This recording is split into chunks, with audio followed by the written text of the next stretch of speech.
15 ದಿನಗಳ ಸತತವಾಗಿ ರೈತ ಒಂದು ಸಂಘಟನೆಗಳ ನೇತೃತ್ವದಲ್ಲಿ ಹೋರಾಟ ಆಗ್ತಾ ಇದ್ರೆ ಯಾವುದೇ ಸಚಿವರು ಅಲ್ಲಿಗೆ ಹೋಗೋದಿಲ್ಲ. ಯಾಕೆ ಹೋರಾಟ ಮಾಡ್ತಾ ಇದ್ದಾರೆ, ಅವರ ಸಮಸ್ಯೆ ಏನು, ಸಮಸ್ಯೆಗೆ ಪರಿಹಾರ ಏನು ಅದು ಕೇಳ್ತಕ್ಕಂಥ ಕೆಲಸ ರಾಜ್ಯ ಸರ್ಕಾರದ ಕಡೆಯಿಂದ ಆಗಿಲ್ಲ. ನಾವು ನಮ್ಮ ಪಕ್ಷದ ಮುಖಂಡರು, ಮಾನ್ಯ ಸಭಾಧ್ಯಕ್ಷರೇ, ನಾವು ನಮ್ಮ ಸಭಾಧ್ಯಕ್ಷರು ಮಾನ್ಯ ಸಭಾಧ್ಯಕ್ಷರೇ ಆಮೇಲೆ ಸ್ಪಷ್ಟತೆ ಕೊಡ್ಲಿ, ಆಮೇಲೆ ಸ್ಪಷ್ಟನೆ ಕೊಡ್ಲಿ. ಸಭಾಧ್ಯಕ್ಷರೇ ಮುಗಿಸ್ತೇನೆ. ನಮ್ಮ ವಿಚಾರ ಇಷ್ಟೇನೆ, ಕಬ್ಬು ಬೆಳೆಗಾರರು ಹೋರಾಟ ಮಾಡಿದಾಗ ಮಾನ್ಯ ಸಭಾಧ್ಯಕ್ಷರೇ ಅಲ್ಲಿ ಯಾರು ಕೂಡ ಸರ್ಕಾರದ ಕಡೆಯಿಂದ ಹೋಗೋದಿಲ್ಲ. ಅಷ್ಟೇ ಅಲ್ಲ, ಅಲ್ಲಿ ಏನು ಇವತ್ತು ರೈತರು ಪರದಾಡ್ತಾ ಇದ್ರು, ಇವತ್ತು ವೈಜ್ಞಾನಿಕವಾಗಿರ್ತಕ್ಕಂಥ ಬೆಲೆ ಸಿಗಬೇಕು ಅಂತೇಳಿ ಹೋರಾಟ ಮಾಡ್ತಾ ಇದ್ರು. ಅದಕ್ಕೆ ಸರಿಯಾದ ಸೂಕ್ತ ಸಂದರ್ಭದಲ್ಲಿ ಇವತ್ತು ರಾಜ್ಯ ಸರ್ಕಾರ ಸ್ಪಂದನೆ ಮಾಡ್ತಾ ಇರ್ತಕ್ಕಂಥದ್ದು ದುರ್ದೈವ ಅನ್ನೋ ಮತ್ತೊಂದು ಸಂದರ್ಭ ಹೇಳ್ತೇನೆ. ಮಾನ್ಯ ಸಭಾಧ್ಯಕ್ಷರೇ, ಕಬ್ಬು ಬೆಳೆಗಾರರ ವಿಚಾರದಲ್ಲಿ ಮಾನ್ಯ ಸಭಾಧ್ಯಕ್ಷರೇ ಹಲವಾರು ಬಾರಿ ಚರ್ಚೆ ಆಗಿದೆ. ಕಳೆದ 2 ತಿಂಗಳಿಂದ ಯಾವಾಗ ಕಬ್ಬು ಬೆಳೆಗಾರರ ಹೋರಾಟ ನಡೀತಾ ಇತ್ತು, ಪ್ರತಿ ಸಂದರ್ಭದಲ್ಲೂ ಕೂಡ ಇವತ್ತು ಕಬ್ಬು ಬೆಳೆಗಾರರು ಕೇಂದ್ರ ಸರ್ಕಾರ ಅನ್ಯಾಯ ಮಾಡ್ತಾ ಇದೆ, FRP ದರವನ್ನ ಫಿಕ್ಸ್ ಮಾಡ್ತಕ್ಕಂಥದ್ದು ಕೇಂದ್ರ ಸರ್ಕಾರ, ಇವೆಲ್ಲವೂ ಕೂಡ ಚರ್ಚೆ ಆಗಿದೆ. ನಾನು ಒಪ್ಕೊಳ್ತೇನೆ ಮಾನ್ಯ ಸಭಾಧ್ಯಕ್ಷ. ಅದು ಒಂದು ತಮ್ಮ ಮುಖೇನ ರಾಜ್ಯ ಸರ್ಕಾರ ಗಮನಕ್ಕೆ ತರಲಿಕ್ಕೆ ಇಚ್ಛೆ ಪಡ್ತೇನೆ. ಮಾನ್ಯ ಸಭಾಧ್ಯಕ್ಷ, ಇಡೀ ದೇಶದಲ್ಲಿ ಕರ್ನಾಟಕ ರಾಜ್ಯ ಅತಿ ಹೆಚ್ಚು ಕಬ್ಬು ಬೆಳೀತಕ್ಕಂಥ 3ನೇ ಅತಿ ದೊಡ್ಡ ರಾಜ್ಯ ಇವತ್ತು ಕಬ್ಬು ಬೆಳೀತಕ್ಕಂಥ ವಿಚಾರದಲ್ಲಿ. ಇವತ್ತು ನ್ಯಾಯಯುತವಾಗಿ ಮಾನ್ಯ ಮುಖ್ಯಮಂತ್ರಿಗಳು ಕಟಾವ್ ಸೀಸನ್ ಪ್ರಾರಂಭ ಆಗುವ ಮುಂಚಿತವಾಗಿ ಇವತ್ತು ಕಬ್ಬು ಬೆಳೆಗಾರರನ್ನ ಕರೆದು, ಸಕ್ಕರೆ ಕಾರ್ಖಾನೆಯ ಮಾಲೀಕರನ್ನ ಕರೆದು ಇವತ್ತು ಸಭೆಯನ್ನ ಮಾಡಬೇಕಾಗಿತ್ತು.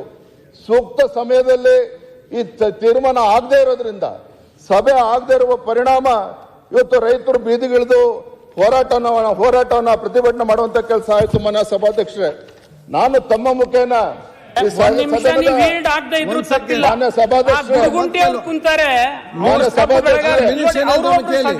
ಅವರು ಈ ಸಭೆ ಸದಸ್ಯರು ಅವರೇ ಹೇಳ್ಬಿಡ್ಲಿ ಅವ್ರ ಸಮಸ್ಯೆ ಏನಿದಾವನ್ನು. ನಿಮ್ ಹಿಂದೆ ಇದ್ದಾರೆ, ಅವ್ರು ಹೇಳಿ ಒಂದ್ ಮಾತು. ತಪ್ಪು ಮಾಹಿತಿ ಹೋಗ್ಬಾರ್ದು, ತಪ್ಪು ಮಾಹಿತಿ ಹೋಗ್ಬಾರ್ದು.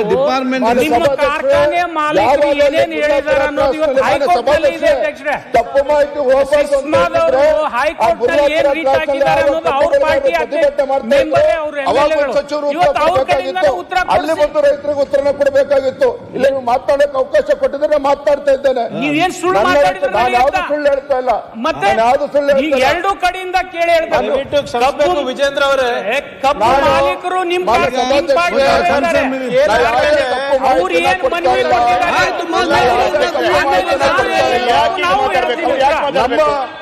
ನಮ್ಮ ಪ್ರಶ್ನೆ ಇಷ್ಟೇನೆ. ನೀವು ಈ ತರ ಹೇಳ್ಬಾರ್ದು. ನಿಮ್ ಕಬ್ಬಿನ ಕಾರ್ಖಾನೆ ಮಾಲೀಕರು ಕುಂಡ್ರಿಸ್ಕೊಂಡು ಹೈಕೋರ್ಟಿಗೆ ರಿಟ್ ಹಾಕಿ ಇಲ್ಲಿ ಈ ರೀತಿ ನೀವು ಮಾತಾಡಿದ್ರೆ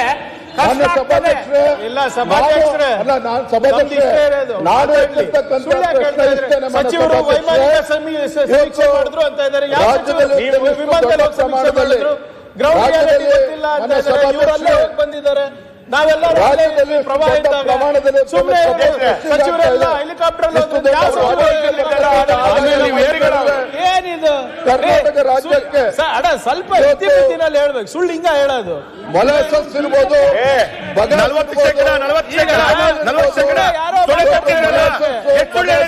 ಎಥನಾಲಿಂದ ಬಿಜೆಪಿ ರಾಜ್ಯಾಧ್ಯಕ್ಷರು ಹಿಂಗ ಸದನಕ್ಕೆ ಸುಳ್ಳು ಹೇಳೋದು ಸರಿನಾ?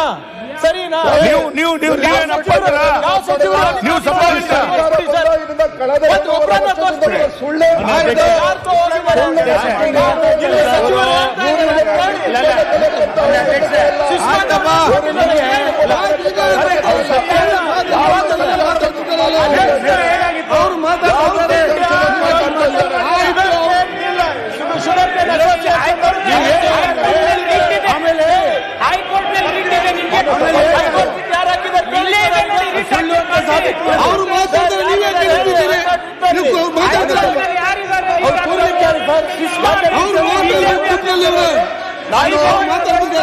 ಮಾನ್ಯ ಸಭಾಧ್ಯಕ್ಷ,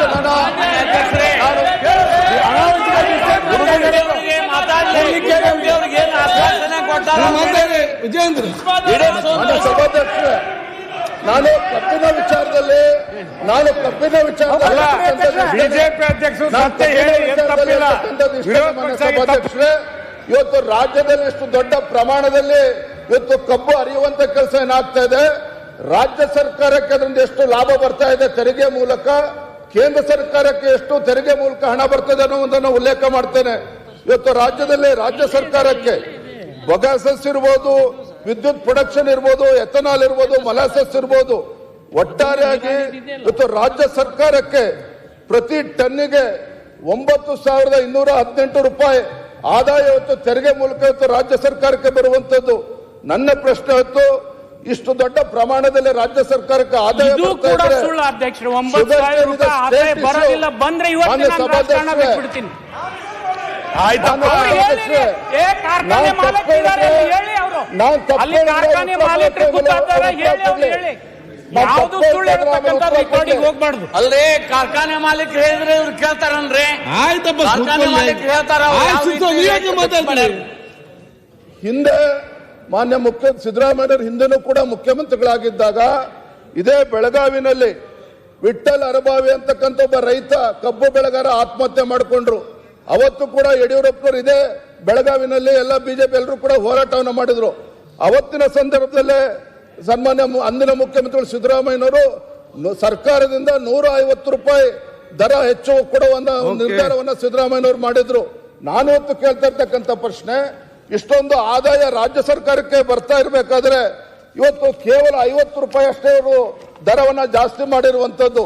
ಇಷ್ಟೆಲ್ಲ ಲಾಭ ಮಾಡ್ತಾ ಇದ್ರು ಸಹ ಯಾಕೆ ರಾಜ್ಯ ಸರ್ಕಾರಕ್ಕೆ ಇವತ್ತು ಕಬ್ಬು ಬೆಳೆಗಾರರ ಸಂಕಷ್ಟಕ್ಕೆ ಸ್ಪಂದನೆ ಮಾಡೋದಕ್ಕೆ ಸಾಧ್ಯ ಆಗಲಿಲ್ಲ ಅನ್ನುವ ಪ್ರಶ್ನೆನ ನಾನು ತಮ್ಮ ಮುಖೇನ ಈ ಸಂದರ್ಭ ಕೇಳೋದಕ್ಕೆ ಇಚ್ಛೆ ಪಡ್ತೇನೆ ಮಾನ್ಯ ಸಭಾಧ್ಯಕ್ಷರೇ. ಎರಡನೇದು ಮೆಕ್ಕೆಜೋಳ ಬೆಳೆತಕ್ಕಂಥ ವಿಚಾರ, ಮೆಕ್ಕೆಜೋಳದ ಬಗ್ಗೆ ಮಾತನಾಡ್ತೇನೆ ಸಭಾಧ್ಯಕ್ಷರೇ. ಮೆಕ್ಕೆಜೋಳ ಇವತ್ತು ಕರ್ನಾಟಕ ರಾಜ್ಯದಲ್ಲಿ 54 ಲಕ್ಷ ಮೆಟ್ರಿಕ್ ಟನ್ ಅಷ್ಟು ಮೆಕ್ಕೆಜೋಳ ಬೆಳೆಯುವಂತದ್ದು ಮಾನ್ಯ ಸಭಾಧ್ಯಕ್ಷರೇ. ಮೆಕ್ಕೆಜೋಳ ಬೆಳೆತಕ್ಕಂಥದ್ದು ಬೆಳಗಾವಿ ಮುಖ್ಯಮಂತ್ರಿ ಶಿವಮೊಗ್ಗ, ದಾವಣಗೆರೆ, ಕೋಲಾರ, ಚಿಕ್ಕಬಳ್ಳಾಪುರ ಇವೆಲ್ಲ ಜಿಲ್ಲೆಗಳಲ್ಲಿ ಮೆಕ್ಕೆಜೋಳನ ಬೆಳೆಯುವಂತದ್ದು ಮಾನ್ಯ ಸಭಾಧ್ಯಕ್ಷರೇ. ಮೆಕ್ಕೆಜೋಳ ಬೆಳೀತಕ್ಕಂಥ ರೈತರು ರಾಜ್ಯ ಸರ್ಕಾರಕ್ಕೆ ವಿನಂತಿ ಮಾಡಿದ್ದೇನು, ಅವರೇನು ರಾಜ್ಯ ಸರ್ಕಾರಕ್ಕೆ ಮೆಕ್ಕೆಜೋಳ ಬೆಳೆಯುವಂತ ರೈತರು ಸರಿಯಾದ ಸಂದರ್ಭಕ್ಕೆ ಖರೀದಿ ಕೇಂದ್ರವನ್ನ ಪ್ರಾರಂಭ ಮಾಡಿ ಅನ್ನುವ ವಿನಂತಿಯನ್ನಷ್ಟೇ ಮೆಕ್ಕೆಜೋಳ ಬೆಳೀತಕ್ಕಂಥ ರೈತರು ಮನವಿ ಮಾಡಿದ್ದು. ಆದ್ರೆ ರಾಜ್ಯ ಸರ್ಕಾರ ಇವತ್ತು ಅಸಡ್ಡತನದಿಂದ ಸರಿಯಾದ ಸಮಯಕ್ಕೆ ಇವತ್ತು ಖರೀದಿ ಕೇಂದ್ರ ಪ್ರಾರಂಭ ಆಗದೇನೆ ಕೇಂದ್ರ ಸರ್ಕಾರ 2,400 ರೂಪಾಯಿ MSP ರೇಟ್ ಫಿಕ್ಸ್ ಆಗಿದ್ರು ಸಹ ಇವತ್ತು ಖರೀದಿ ಕೇಂದ್ರ ಇಲ್ಲದೆ ಇರತಕ್ಕಂಥ ಪರಿಣಾಮ ಆಗಿ ಮಧ್ಯವರ್ತಿಗಳಿಗೆ ದಲ್ಲಾಳಿ